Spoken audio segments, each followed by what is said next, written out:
From the Michael Slager plea deal to Trav Robertson to Larry Kobrovsky being re-elected chair of the Charleston County Republican Party, Brady Quirk-Garvan of the Charleston County Democratic Party speaks exclusively to me for the special edition of Quintin's Close-Ups. Brady, it is so good to see you again. Great to see you too. Happy to be here today. I appreciate this. Absolutely. Let me begin with the obvious, and I want to take it back to Tuesday. Sure. This headline read in the Post-Courier. It says this: ex-police officer Michael Slager pleads guilty to civil rights charge in Walter Scott shooting. State murder case dropped.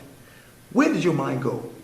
Well, I think my mind went to the fact that for the family there was some justice served and that he was charged and found guilty of those charges. I mean, we all saw the video and clearly, I think we can all agree he was guilty of that.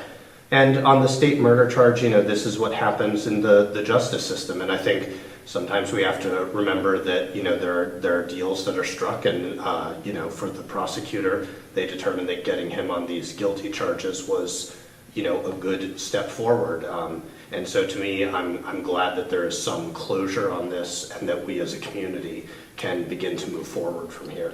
A lot of the Charleston state senators are moving backwards because of the so-called Charleston loophole. That's right. That was actually stalled in the State House for this particular year. Yeah. What will you do as really Charleston County Democratic Party chair to work with those senators to make certain that it'll get passed next year? Well, I think one of the things that we can do, not just as a party, but just as citizens, is to try and be more vocal about it. One of the things that we heard is that they didn't feel like there was enough push or momentum behind it. So one of the things that we want to do is make sure that senators on both sides of the aisle hear from their constituents and that they know this is really important to us. We don't believe that someone like Dylann Roof should have been able to buy a gun legally. And he did, and that's wrong. So we want to close that loophole and make sure that, people who are legally able to buy a gun should be able to do so. But if we've set up laws to prevent people like Dylann Roof from getting a gun, let's make sure those rules are enforced. Trav Robertson, as you know, he won really the chairmanship with 66% of the vote. It was big. What does that 67% vote tell you?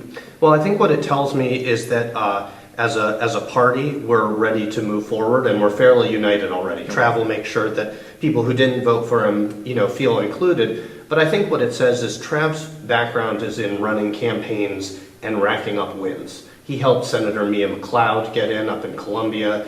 He's run several campaigns before that were successful for Democrats. Yeah, exactly. And so what I think it says is that Democrats are ready to be strategic and win campaigns and win elections. And so I think you're going to see a focus, particularly here in the Charleston area, from the state party in terms of making sure we can try and flip some seats and rack up some wins as Democrats. So I was excited about the convention. Larry Kobrovsky, as you know, he was re-elected Charleston County Republican chair. That's right. I know that you made some comments about that in the Post-Courier. That's he right. responded last week saying basically it's kind of childish. Sure. When you hear that, what goes through your mind? Well, I think one of the things that goes through my mind is that in politics, there's some level of that. There's always call and response, and so obviously Larry has to respond if I make a statement, just like I would have to respond if he makes a statement. But I think what it shows is, and the point that I was trying to make in my comment, is that the tides of Charleston are shifting, and that we are a Democratic county and getting more Democratic.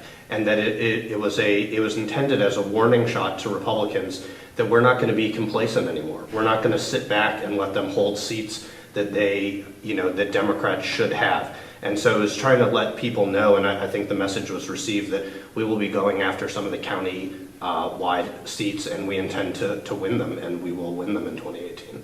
Finish the headline for me. Charleston Democrats in 2018 will be victorious. Brady Quirk-Garvan, thank you so much for your time. I really appreciate this. Absolutely. Thanks so much, Quintin. Thank you.